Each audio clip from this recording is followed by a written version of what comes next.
6 വർഷമായി കുര്യച്ചനെ കാണാതായിട്ട്. അദ്ദേഹത്തിന്റെ സുഹൃത്തുക്കളും ശത്രുക്കളും പോലീസുകാരുമെല്ലാം ഒരുപാട് അന്വേഷിച്ചു. എന്നാൽ അയാളിപ്പോൾ ജീവിച്ചിരിപ്പുണ്ടോ മരണപ്പെട്ടോ എന്ന് ആർക്കും കണ്ടെത്താനായില്ല. കുര്യച്ചന്റെ മൂന്നാമത്തെ ഭാര്യയായ മ്ലാത്തിച്ചേട്ടത്തി താമസിക്കുന്ന കാട്ടുകുന്നിലേക്ക് കുര്യച്ചന്റെ പഴയകാല സുഹൃത്തും പിന്നീട് ശത്രുവുമായി മാറിയ ഒരു ഡിവൈഎസ്പി വരികയാണ്. ആർക്കും കണ്ടെത്താൻ പറ്റാത്ത പല കാര്യങ്ങളും അയാൾക്ക് കണ്ടെത്താനായി സാധിക്കുന്നു. 2025 റിലീസായ മിസ്റ്ററി ത്രില്ലർ മൂവിയായ എക്കോ എന്ന മൂവിയെക്കുറിച്ചാണ് ഞാൻ പറയുന്നത്. സിനിമയുടെ തുടക്കം മോഹൻ പോത്തൻ എന്നൊരാൾ ലോഡ്ജിൽ താമസിക്കുകയായിരുന്നു. അദ്ദേഹത്തെ കൂട്ടിക്കൊണ്ടുപോകാനായി അപ്പൂട്ടി എന്നൊരു ജീപ്പ് ഡ്രൈവർ വരികയാണ്. കേരള കർണാടക അതിർത്തിയിലുള്ള കാട്ടുകുന്നിലേക്കാണ് അവർ പോകുന്നത്. ഈ കാട്ടുകുന്ന് എന്ന മലയുടെ മുക്കാൽ ഭാഗവും കുര്യച്ചൻ എന്നൊരാളുടേതായിരുന്നു. ആ കുര്യച്ചന്റെ പഴയകാല സുഹൃത്താണ് ഈ മോഹൻ പോത്തൻ. കുര്യച്ചൻ ഒരു പവർഫുൾ ആയിട്ടുള്ള ഡോഗ് ബ്രീഡറാണ്. ഇവർ ഒന്നിച്ച് പട്ടികളെ പറ്റി പഠിക്കുന്നതിന് പണ്ട് മലേഷ്യയിലൊക്കെ പോയിട്ടുണ്ടായിരുന്നു. തന്റെ കയ്യിലുള്ള പട്ടിയെ ബ്രീഡ് ചെയ്യിക്കാനാണ് മോഹൻ പോത്തൻ ഇപ്പോൾ കാട്ടുകുന്നിലേക്ക് പോകുന്നത്. പണ്ട് മലേഷ്യയിൽ മാത്രം ഉണ്ടായിരുന്ന കുറച്ച് മുന്തിയ ഇനങ്ങളിൽപ്പെട്ട പട്ടിയെ കുര്യച്ചനാണ് കാട്ടുകുന്നിലേക്ക് കൊണ്ടുവന്നത്. ആ ബ്രീഡിൽ നിന്നും തന്റെ പട്ടിയെ ബ്രീഡ് ചെയ്യിക്കുക എന്നുള്ളതാണ് മോഹൻ പോത്തന്റെ ലക്ഷ്യം.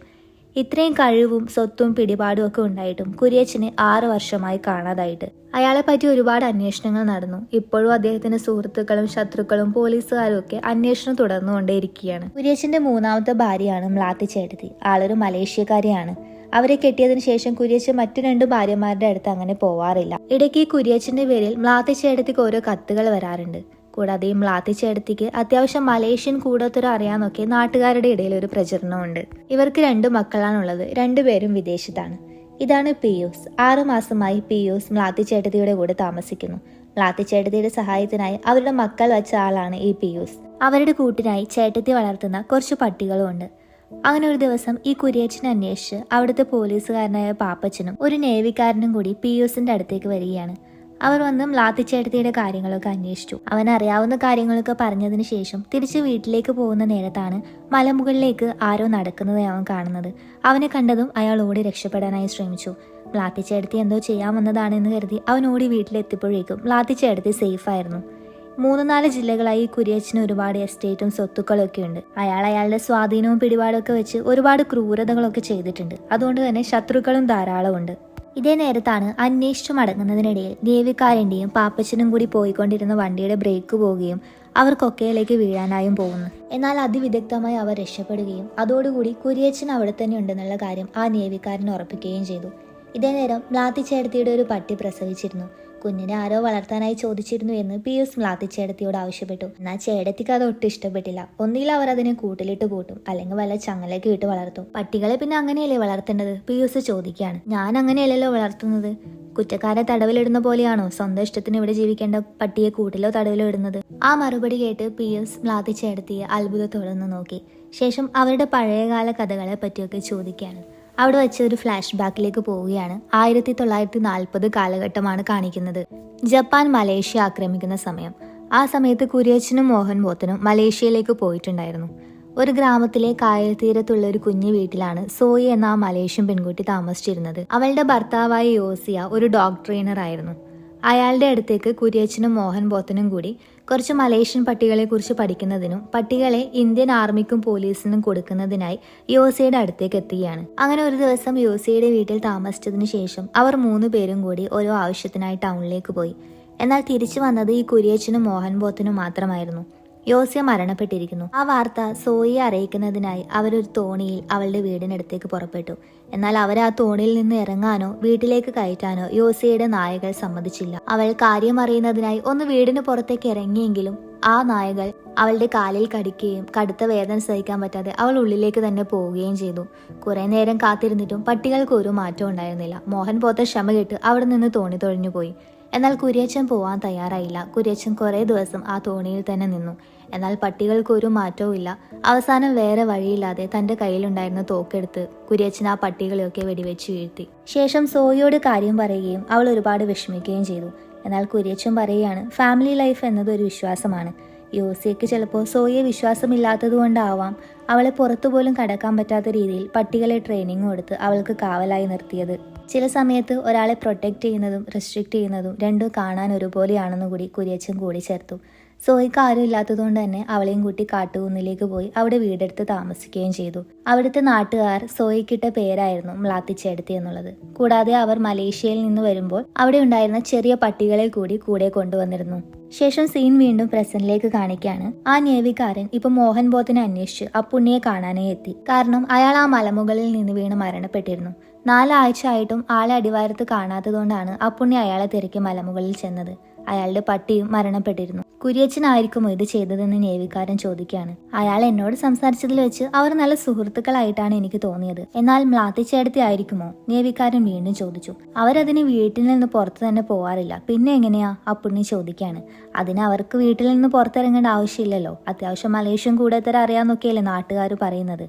അതൊക്കെ വെറുതെ പറയുന്നതാ. മ്ലാത്തിച്ചേടത്തിയുടെ വീട്ടിലേക്ക് കയറണമെങ്കിൽ ഓരോ കുന്നു കയറുമ്പോഴും ഓരോ നായ വന്ന് വട്ടം വെക്കും. ഈ പേടിയില്ലാതെ മുന്നോട്ട് കയറാന്ന് വെച്ചാൽ ഓരോ അടി ചെല്ലുമ്പോഴും ഓരോ നായകൾ വന്ന് ഉപദ്രവിക്കും. മ്ലാത്തിച്ചേടത്തി ആരെങ്കിലും കാണണമെന്ന് വിചാരിച്ചാൽ അവര് തന്നെ വിചാരിക്കണം. അതുകൊണ്ടാണ് അവർക്ക് കൂടോത്തര അറിയാന്നൊക്കെ നാട്ടുകാർ പറയുന്നത് എന്ന് അപ്പുണ്ണി പറഞ്ഞു. ആ കേട്ടതിൽ എന്തോ ദുരൂഹത ആ നേവിക്കാരന് ഫീൽ ചെയ്യാണ്. അങ്ങനെ പിറ്റേ ദിവസം പിയൂസ് കടയിൽ പോയി തിരിച്ചു വരുന്ന സമയത്താണ് അടിവാരത്ത് ലോഡ് എടുക്കുന്ന വേലായുധനും സുഹൃത്തും അവനെ തടഞ്ഞു നിർത്തുന്നത്. നിന്റെ നാട്ടിൽ നമ്മൾ പോയിരുന്നു. നിന്നെ പറ്റി അന്വേഷിച്ചപ്പോൾ നീ പിയൂസ് അല്ലെന്ന് നമ്മൾക്ക് മനസ്സിലായി. കുര്യച്ചനെ കണ്ടുപിടിച്ച് കൊല്ലാൻ വന്ന ശത്രുവല്ലേ നീ? നമ്മളുടെ ഉദ്ദേശം അത് തന്നെയാ. അയാളെ പോലീസ് കണ്ടുപിടിച്ചു കഴിഞ്ഞാൽ ക്യാഷ് എറിഞ്ഞ് എന്തായാലും അയാളുടെ സ്വാധീനം ഉപയോഗിച്ച് അയാൾ പുറത്തേക്ക് വരും. അതിനു മുന്നേ നമുക്ക് അയാളെ കണ്ടുപിടിച്ച് കൊന്നു കളയണം. നമ്മളൊക്കെ ഒന്നിച്ചു നിൽക്കേണ്ടവരാ. കൂടാതെ നീയല്ലേ മോഹൻ ബോത്തിനെ കൊന്നത് എന്നും കൂടി വേലായുധൻ ചോദിക്കുകയാണ്. അവിടെ വെച്ച് അത്ര വരെ കണ്ട നിഷ്കളങ്കനായ പിയൂസിനെ ആയിരുന്നില്ല പിന്നീട് അങ്ങോട്ട് കാണിക്കുന്നത്.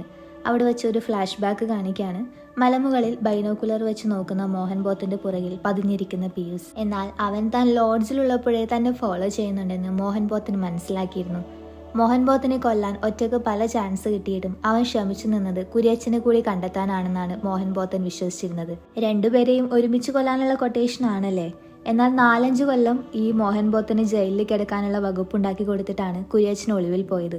അതുകൊണ്ട് തന്നെ ഇവരിപ്പോൾ ശത്രുക്കളാണെന്ന് പിയൂസിന് മനസ്സിലായി. അതുകൊണ്ട് തന്നെ മോഹൻ ബോത്തിനെ വെച്ച് കുര്യച്ചനെ കണ്ടുപിടിക്കാൻ കഴിയില്ലെന്നുള്ള കാര്യം അവന് മനസ്സിലായി. എന്നെങ്കിലും ഒരിക്കൽ ഒളിവിൽ പോവേണ്ടി വന്നാൽ ഈ കാട്ടുകുന്നിലെ ഏതോ മലയിലായി ഒരുപാട് ഗുഹകളുണ്ടെന്നും അതിനുള്ളിൽ ഞാൻ ഒളിഞ്ഞിരിക്കുമെന്നും കാവലിനായി കുറച്ച് പട്ടികളെ വെക്കും, കൂടാതെ ഭക്ഷണം കൊടുക്കാനും ഈ കുര്യച്ചൻ ട്രെയിനിങ് കൊടുത്ത ഒരു പട്ടിയെ വെക്കും എന്നൊക്കെ കുര്യച്ചൻ പറഞ്ഞൊരു ഓർമ്മയിലാണ് മോഹൻ ബോത്തിന് ഒരു പട്ടിയും കൂട്ടി ഇപ്പൊ ആ മലമുകളിൽ വന്നിരിക്കുന്നത്. ആ പട്ടിയെ വെച്ച് കുര്യച്ചൻ ഒളിഞ്ഞിരിക്കുന്ന ഗുഹ കണ്ടെത്താനുള്ള ശ്രമത്തിലായിരുന്നു മോഹൻ ബോത്തൻ. എന്നാൽ പിയൂസ് ഈ കഥയൊക്കെ കേട്ടുകൊണ്ടിരിക്കുമ്പോഴാണ് ദൂരെ നിന്നും കുറെ മലേഷ്യൻ പട്ടികൾ ഓടി വരുന്നത്. അത് മോഹൻ ബോത്തനെ നല്ലപോലെ ഉപദ്രവിക്കുകയും അയാൾ കൊക്കയിലേക്ക് മറിഞ്ഞു വീഴുകയും ചെയ്തു. നിസ്സഹായാവസ്ഥയോടെ നോക്കി നിൽക്കാൻ മാത്രമേ പിയൂസിനും സാധിച്ചിരുന്നുള്ളൂ. എന്നാൽ ഇതേ നേരം പാപ്പച്ചനും ആ നേവിക്കാരനും പിയൂസിനെ പറ്റിയുള്ള രഹസ്യങ്ങളൊക്കെ മനസ്സിലാക്കിയിരുന്നു. യഥാർത്ഥത്തിലുള്ള പിയൂസിന് കമ്മീഷൻ കൊടുത്താണ് പിയൂസ് ഇവിടെ നിൽക്കുന്നത് എന്നുള്ള കാര്യം അവർക്ക് മനസ്സിലായി. പിയൂസുമായി ഏറ്റവും കണക്ഷൻ അപ്പുണ്ണിക്കായതുകൊണ്ട് തന്നെ അപ്പുണ്ണിയെ ക്വസ്റ്റ്യൻ ചെയ്യാനായി അവർ അപ്പുണ്ണിയുടെ അടുത്തേക്ക് പോവുകയാണ്. ഇതേ നേരം മോഹൻ ബോത്തൻ പറഞ്ഞതനുസരിച്ച് ആ മലമുകളിലുള്ള ഗുഹ കണ്ടുപിടിക്കാനായി പിയൂസും വേലായുധനും അവരുടെ സുഹൃത്തും കൂടി ഒരു പ്ലാനിംഗ് നടത്തുകയാണ്. ഉദ്യോഗസ്ഥന്മാർ അപ്പുണ്ണി അന്വേഷിച്ചു ചെല്ലുമ്പോൾ അപ്പുണ്ണി സ്വന്തം നാട്ടിൽ നിന്ന് കത്ത് പോസ്റ്റ് ചെയ്യാതെ കർണാടക ബോർഡറിൽ ചെന്ന് കത്ത് പോസ്റ്റ് ചെയ്യുന്നതായി കണ്ടു. അതിലെന്തോ പന്തികേട് തോന്നിയ ഉദ്യോഗസ്ഥർ അപ്പുണ്ണിയെ ക്വസ്റ്റ്യൻ ചെയ്യുകയും അപ്പോഴാണ് കുര്യച്ചൻ ഒളിവിൽ പോകുന്നതിന് മുന്നേ ഒരുപാട് കത്തുകൾ എഴുതി അപ്പുണ്ണിയുടെ കയ്യിൽ ഏൽപ്പിച്ചിരുന്നു എന്ന് മനസ്സിലാക്കാൻ പറ്റുന്നത്. ഇതൊക്കെ കൊണ്ട് തന്നെ അപ്പുണ്ണിക്ക് അയാൾ ഒളിച്ചിരിക്കുന്ന സ്ഥലം അറിയാമെന്ന് കരുതി അവർ അയാളെ നല്ലപോലെ ഉപദ്രവിച്ചു. അവിടെ വെച്ച് അപ്പുണ്ണിക്ക് അറിയാവുന്ന കാര്യങ്ങൾ മാത്രം അപ്പുണ്ണി പറയുകയാണ്. ചോര പുരണ്ട വസ്ത്രവും ധരിച്ച് കുര്യച്ചൻ വരികയും ആ പയ്യൻ ഈ കുര്യച്ചന്റെ ഏതോ ഒരു ശത്രുവിനെ കുത്തിയെന്നും ആ പ്രശ്നത്തിൽ നിന്നും തൽക്കാലത്തേക്കൊന്ന് മാറി നിൽക്കാൻ വേണ്ടി കുറച്ച് ദിവസത്തേക്ക് ഒളിവിൽ പോകുമെന്നാണ് കുര്യച്ചൻ പറഞ്ഞിരുന്നത്. ഈ ബോഡി ഗാർഡായ പയ്യനെ പറ്റി കുര്യച്ചൻ ഇടയ്ക്കിടയ്ക്ക് പറയാറുണ്ടായിരുന്നു. പക്ഷെ ആ പയ്യൻ ആരാണെന്നോ അവനെപ്പറ്റി ഇതുവരെ ഒന്നും കുര്യച്ചൻ അപ്പുണ്ണിയോട് പറഞ്ഞിട്ടുണ്ടായിരുന്നില്ല. വീട്ടിൽ നിന്നും അത്യാവശ്യ സാധനങ്ങളൊക്കെ എടുത്താണ് കുര്യച്ചൻ ഒളിവിൽ പോയത്. അപ്പുണ്ണിയായിരുന്നു അയാളെ ലാസ്റ്റ് ഡ്രോപ്പ് ചെയ്തതും. അത്ര കാര്യങ്ങൾ മാത്രമേ അപ്പുണ്ണിക്ക് അറിയാവൂ എന്ന് അവർക്ക് മനസ്സിലായതുകൊണ്ട് തന്നെ അവർ അടുത്തതായി മ്ലാത്തിച്ചേടത്തിയെ ക്വസ്റ്റ്യൻ ചെയ്യാനായി പോവുകയാണ്. എന്നാൽ മ്ലാത്തിച്ചേടത്തിയുടെ വീട്ടിലേക്ക് കയറുന്ന ഓരോ കുന്നിന്റെ അടുത്തായും ഓരോ പട്ടികൾ കാവൽ നിൽക്കുന്നുണ്ടായിരുന്നു. അങ്ങോട്ട് കയറാൻ പറ്റാത്തത് കൊണ്ട് തന്നെ ഉദ്യോഗസ്ഥന്മാർ മ്ലാത്തിച്ചേടത്തിയെ ഉറക്കെ വിളിച്ചു. പട്ടിയുടെ കരച്ചിൽ കേട്ടതുകൊണ്ട് തന്നെ ചേടത്തി പുറത്തേക്ക് വരികയും അവരെ അകത്തേക്ക് ക്ഷണിക്കുകയും ചെയ്തു. വീട്ടിലേക്ക് എത്തിയ ഉദ്യോഗസ്ഥന്മാർ ആദ്യം ചോദിക്കുന്നത് മോഹൻ ബോത്തനെ പറ്റിയായിരുന്നു. അയാൾ കുറച്ചു വർഷങ്ങൾക്ക് മുന്നേ തന്നെ കാണാൻ വന്നിട്ടുണ്ടായിരുന്നു എന്നും കുര്യച്ചനെ പറ്റി അന്വേഷിച്ചു എന്നും ഒക്കെ മ്ലാത്തിച്ചേടത്തി പറഞ്ഞു. അതിനുശേഷം പിന്നീട് അയാളെ മ്ലാത്തിച്ചേടത്തി കണ്ടിട്ടുണ്ടായിരുന്നില്ല. കൂടാതെ കുര്യച്ചന് നിങ്ങളുമായിട്ടുള്ള ബന്ധം എങ്ങനെയാണെന്ന് ചോദിച്ചതും കുര്യച്ചനെ ഞാൻ കൊന്നിട്ടൊന്നുമില്ല എന്നും മ്ലാത്തിച്ചേടത്തി മറുപടി പറഞ്ഞു. ഇതേ നേരം പിയൂസും അവന്റെ ഗ്യാങ്ങും മല കയറാനായി തുടങ്ങിയിരുന്നു. ചേട്ടത്തിയുടെ കൂടെ താമസിക്കുന്നത് കൊണ്ട് തന്നെ അവിടെ ഉണ്ടായിരുന്ന പട്ടികളൊന്നും പിയൂസിനെ ഉപദ്രവിക്കില്ലായിരുന്നു. അവിടെ വെച്ച് ചെറിയൊരു ഫ്ലാഷ് ബാക്ക് കാണിക്കുകയാണ്. മോഹൻ പോത്തിന് കുര്യച്ചൻ കള്ളക്കേസിൽ ജയിലിൽ കുടുക്കിയിരുന്നല്ലോ. ജയിലിൽ നിന്ന് ഇറങ്ങിയ ഉടനെ വളരെ ദേഷ്യത്തോടെ മോഹൻ പോത്തൻ മ്ലാത്തിച്ചേട്ടത്തിയുടെ വീട്ടിലേക്ക് വരികയും കുര്യച്ചനെ പറ്റി അന്വേഷിക്കുകയും ചെയ്തു. എന്നാൽ ഒന്നും തന്നെ വിട്ടു പറയാൻ മ്ലാത്തിച്ചേട്ടത്തി തയ്യാറായില്ല. അതുകൊണ്ട് തന്നെ വളരെ ദേഷ്യപ്പെട്ട് മോഹൻ പോത്ത വീടിന് പുറത്തേക്ക് ഇറങ്ങുകയും അന്ന് നടന്നൊരു സത്യം മ്ലാത്തിച്ചേട്ടത്തിയോട് തുറന്നു പറയുകയും ചെയ്തു. ശരിക്കും യോസിയ മരണപ്പെട്ടിരുന്നില്ല. കുര്യച്ചന് നിങ്ങളെ കണ്ടപ്പോൾ ഒരു ഇഷ്ടം തോന്നി. നമ്മൾക്ക് രണ്ടുപേർക്കും കൂടി നിന്നെ ഷെയർ ചെയ്യാമെന്ന് പറഞ്ഞാണ് നമ്മൾ അന്ന് അയാളെ കള്ളക്കേസിൽ കുടുക്കിയത്. പിന്നെ ജയിലിൽ നിന്ന് ഇറങ്ങിയതിന് ശേഷം അയാൾ നിന്നെ അന്വേഷിച്ച് അവിടെയൊക്കെ നടന്നു കാണും, അല്ലെ ഇപ്പൊ ചത്ത് കാണും എന്നൊക്കെ പറഞ്ഞു. കൂടാതെ കുര്യച്ചന്റെ കസ്റ്റഡിയിൽ ജീവപര്യന്ത തടവ നിങ്ങളുടെ തലയിൽ വിധിച്ചത് എന്ന് പറഞ്ഞതും മ്ലാത്തിച്ചേട്ടത്തിക്ക് ആകെ സങ്കടമായി. കാരണം അവരിതൊട്ടും പ്രതീക്ഷിച്ചിരുന്നില്ല. കുറ്റബോധവും കുര്യച്ചനോടുള്ള ദേഷ്യം കൊണ്ട് മ്ലാത്തിച്ചേട്ടത്തി കുര്യച്ചൻ വരുന്നത് വരെ കാത്തുനിന്നു. വന്ന ഉടനെ ഈ കാര്യത്തെപ്പറ്റി ചോദിച്ചപ്പോഴാണ് അയാൾ പറഞ്ഞതൊക്കെ സത്യമാണെന്നുള്ള കാര്യം മ്ലാത്തിച്ചേട്ടത്തിക്ക് മനസ്സിലാവുന്നത്. കൊല്ലം എത്രയായി, ഇനിയിപ്പോൾ ആ വിഷയത്തെപ്പറ്റി സംസാരിച്ചിട്ട് കാര്യമുണ്ടോ? ഈ പ്രശ്നമൊക്കെ ഒന്ന് ഒതുങ്ങട്ടെ, ഞാൻ സംസാരിക്കാനായി വരാമെന്ന് പറഞ്ഞ് കുര്യച്ചൻ അന്ന് ഒളിവിലേക്ക് പോയി. ശേഷം സീൻ വീണ്ടും പ്രസന്റിലേക്ക് കാണിക്കുകയാണ്. പിയൂസും കൂട്ടരും മലമുകളിലെത്തി. ഒരുപാട് നടന്ന് തളർന്നതുകൊണ്ട് തന്നെ അവർ ഒരു സ്ഥലത്തിരുന്ന് അവരുടെ കയ്യിൽ വെള്ളം തീർന്നതുകൊണ്ട് തന്നെ പിയൂസിന്റെ കയ്യിൽ നിന്നും വെള്ളം വാങ്ങി കുടിക്കുകയാണ്. എന്നാൽ കുറച്ചു നേരത്തിന് ശേഷം അവരുടെ രണ്ടുപേരുടെയും ബോധം പോവുകയും പിയൂസ് ഉടനെ കയറെടുത്ത് ഒരാളെ കെട്ടിയിടാനായും തുടങ്ങി. അവിടെ വെച്ചാണ് കഥയിലെ മറ്റൊരു ട്വിസ്റ്റ്. അവർ ശരിക്കും ലോഡ് എടുക്കാൻ വന്ന ആൾക്കാരായിരുന്നില്ല, പോലീസുകാരായിരുന്നു. കുര്യച്ചന്റെ സഹായിയായിരുന്ന ബോഡി ഗാർഡായ പയ്യൻ ഇവനാണെന്ന് അവർക്ക് സംശയം തോന്നിയിരുന്നു. അത് കൺഫേം ചെയ്യാൻ വേണ്ടിയാണ് അവർ ഇവന്റെ കൂടെ കൂട്ടുകൂടിയത്. എന്നാൽ ശരിക്കും അവർ ആ വെള്ളം കുടിച്ചിട്ടുണ്ടായിരുന്നില്ല. കാരണം അതിൽ പിയൂസ് വിഷം ചേർത്തിട്ടുണ്ടായിരുന്നു. പിയൂസിനെ കബളിപ്പിക്കാൻ വേണ്ടിയാണ് അവർ ബോധം കെട്ട് വീണതുപോലെ കിടന്നത്. ഇവർ പോലീസുകാരാണെന്നുള്ള കാര്യം പിയൂസിനും മനസ്സിലായിരുന്നു. അതുകൊണ്ടാണ് പിയൂസ് അവരോട് അങ്ങനെ ചെയ്തത്, അവരെ കൊല്ലാനായി തീരുമാനിച്ചത്. കുര്യച്ചനെ കണ്ടുപിടിക്കാൻ വേണ്ടിയാണ് പിയൂസ് മ്ലാത്തിച്ചേട്ടത്തിയുടെ കൂടെ താമസമാക്കിയതും ഈ മല കയറിയതുമൊക്കെ. കുര്യച്ചന്റെ സഹായിയായ പയ്യനാണ് ഈ പിയൂസ്. അവിടെ വെച്ച് പിയൂസും അവരും തമ്മിൽ നല്ല ഫൈറ്റ് നടക്കുകയാണ്. എന്നാൽ അതിഭയങ്കരനായ പിയൂസിനെ തോൽപ്പിക്കാൻ അവർക്ക് പറ്റുന്നുണ്ടായിരുന്നില്ല. ഒരാൾ ഉടനെ തന്നെ മരണപ്പെടുകയും മറ്റൊരാളെ ഒരു പാമ്പ് കടിക്കുകയും ചെയ്തു. അയാൾ വേറെ വഴിയില്ലാതെ എന്നെ എങ്ങനെയെങ്കിലും ഒന്ന് രക്ഷിക്കണമെന്ന് പിയൂസിനോട് അപേക്ഷിച്ചു. എന്നാൽ അവിടെ വെച്ച് പിയൂസ് അവന്റെ കഥ പറയുകയാണ്. അവൻ 6 വയസ്സുള്ളപ്പോൾ അവന്റെ അമ്മ കുറച്ച് പൈസയും കൊടുത്ത് അവനെ സർബത്ത് കുടിക്കാനായി പുറത്തേക്ക് പറഞ്ഞു വിട്ടു. ശേഷം അമ്മയും അച്ഛനും കൂടി ആത്മഹത്യ ചെയ്യുകയാണ്. അന്ന് ആ കാഴ്ച കണ്ടതിന് ശേഷം അവന്റെ അകവും പുറവും ഒക്കെ കല്ലായി. അതിനുശേഷം അവന്റെ ജീവിതത്തിൽ ഒരാളോടും സഹതാപം തോന്നിയിട്ടില്ല. അതുകൊണ്ട് തന്നെ അവൻ അയാളെ രക്ഷിക്കാൻ കൂട്ടാക്കിയില്ല. അയാളും അവിടെ വെച്ച് തന്നെ മരണപ്പെടുകയാണ്. ഇതേ നേരം മ്ലാത്തിച്ചേട്ടത്തിയോട് ആ നേവി ഓഫീസർ നിങ്ങളുടെ കൂടെയുള്ള പിയൂസ് യഥാർത്ഥ പിയൂസ് അല്ലെന്നും അവൻ കുര്യച്ചന്റെ സഹായിയാണെന്നുള്ള കാര്യം കൂടി അറിയിക്കുകയാണ്. എന്നാൽ മ്ലാത്തിച്ചേട്ടത്തിക്ക് അതൊന്നും അറിയില്ലായിരുന്നു. അവർ അവനെ ഒരുപാട് വിശ്വസിച്ചിരുന്നു. പിയൂസ് നാട്ടിൽ പോയിരിക്കുകയാണ് എന്നാണ് മ്ലാത്തിച്ചേട്ടത്തിയോട് പറഞ്ഞിരുന്നത്. നേവിക്കാരൻ ഇത് മനസ്സിലാക്കിയത് അപ്പുണ്ണി അന്ന് കത്ത് പോസ്റ്റ് ചെയ്യുന്ന സമയത്ത് യഥാർത്ഥ പിയൂസിനുള്ള മണി ഓർഡർ കൂടി അയച്ചിട്ടുണ്ടായിരുന്നു. അത് കണ്ടപ്പോഴാണ് നേവിക്കാരനും ആ കാര്യം മനസ്സിലായത്. എന്തായാലും പിയൂസ് തിരിച്ചു വരുന്ന സമയത്ത് ഈ കാര്യങ്ങളൊന്നും അറിഞ്ഞതായി അവനെ അറിയിക്കണ്ട എന്നുകൂടി പറഞ്ഞ് നേവിക്കാരൻ ആ വീട്ടിൽ നിന്നും ഇറങ്ങി. ഇതേ നേരത്ത് പിയൂസ് കുളിച്ച് ഫ്രഷായി ഒന്നും നടക്കാതെ പോലെ തിരിച്ച് മ്ലാത്തിച്ചേട്ടത്തിയുടെ വീട്ടിലേക്ക് വരികയാണ്. എന്നാൽ അപ്പോഴാണ് കുര്യച്ചന് ഭക്ഷണം കൊടുത്ത് തിരിച്ചു വരുന്ന നായകളെ പിയൂസ് ശ്രദ്ധിക്കുന്നത്. മുളയിൽ പറ്റിപ്പിടിച്ച ഭക്ഷണത്തിന്റെ അംശം അവൻ ശ്രദ്ധിച്ചു. അതേ നേരം മ്ലാത്തിച്ചേട്ടത്തി ഒരു പാറയുടെ മുകളിലിരുന്ന് ബൈനോക്കുലർ വെച്ച് ദൂരെ മലമുകളിലേക്ക് നോക്കുകയായിരുന്നു. പിയൂസും അവരുടെ അടുത്തായി വന്നിരുന്നു. നീ നാട്ടിൽ പോയതല്ലേ, 2 ദിവസം കൂടി കഴിഞ്ഞിട്ട് വന്നാൽ പോരെ എന്ന് മ്ലാത്തിച്ചേട്ടത്തി ചോദിക്കുകയാണ്. ചേട്ടത്തി ഒറ്റക്കാക്കിക്കൊണ്ടോ? അതെനിക്ക് പറ്റില്ലല്ലോ എന്ന് പിയൂസ് മറുപടി പറഞ്ഞു. കുര്യച്ചൻ അറിയാത്ത നായകളില്ല. പക്ഷേ എല്ലാം തികഞ്ഞ ഒന്നിനെ കിട്ടിയിട്ടില്ല എന്നുള്ള പരാതിയായിരുന്നു കുര്യച്ചൻ എപ്പോഴും. ലക്ഷണങ്ങളുള്ള ഒന്നിനെ കിട്ടിയാൽ ശീലിപ്പിച്ചെടുക്കാമെന്നായിരുന്നു കുര്യച്ചൻ കരുതിയിരുന്നത്. പക്ഷെ ഇതുവരെ ഞാൻ കരുതിയിരുന്നത് അങ്ങനെ ഒന്നിനെ കുര്യച്ചൻ ഇതുവരെ കിട്ടിയിട്ടില്ല എന്നായിരുന്നു എന്ന് പിയൂസിന്റെ മുഖത്തേക്ക് നോക്കി മ്ലാത്തിച്ചേട്ടത്തി പറയുകയാണ്. മ്ലാത്തിച്ചേട്ടത്തി തന്നെ പറ്റിയുള്ള സത്യങ്ങളൊക്കെ മനസ്സിലാക്കിയിരിക്കുന്നു എന്നുള്ള കാര്യം പിയൂസിന് മനസ്സിലായി. അവൻ അതൊക്കെ തുറന്ന് സമ്മതിക്കുകയും ആവശ്യം വന്നു കഴിഞ്ഞാൽ മ്ലാത്തിച്ചേട്ടത്തി വരെ കൊല്ലുമെന്നും അവൻ പറയുകയാണ്.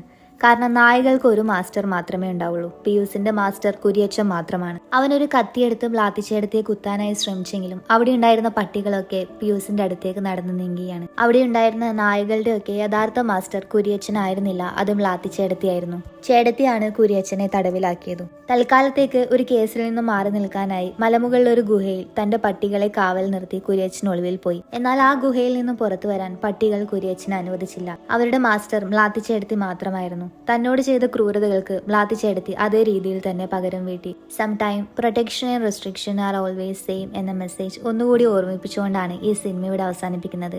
ഇന്നത്തെ ഈ കഥ എല്ലാവരും വളരെ രസകരമായി എൻജോയ് ചെയ്തെന്ന് വിചാരിക്കുന്നു. ഇഷ്ടമായിട്ടുണ്ടെങ്കിൽ ലൈക്ക് ചെയ്യുക. ഈ മൂവിയെ പറ്റിയുള്ള നിങ്ങളുടെ അഭിപ്രായങ്ങൾ കമൻറ്റ് ബോക്സിൽ പറയുക. ഇതേപോലെയുള്ള നല്ല നല്ല സ്റ്റോറീസ് ഇനിയും കേൾക്കുന്നതിനായി മല്ലു വോയിസ് എന്ന ഈ ചാനൽ ഒന്ന് സബ്സ്ക്രൈബ് ചെയ്ത് സപ്പോർട്ട് ചെയ്യുക. Thanks for watching. Have A nice day.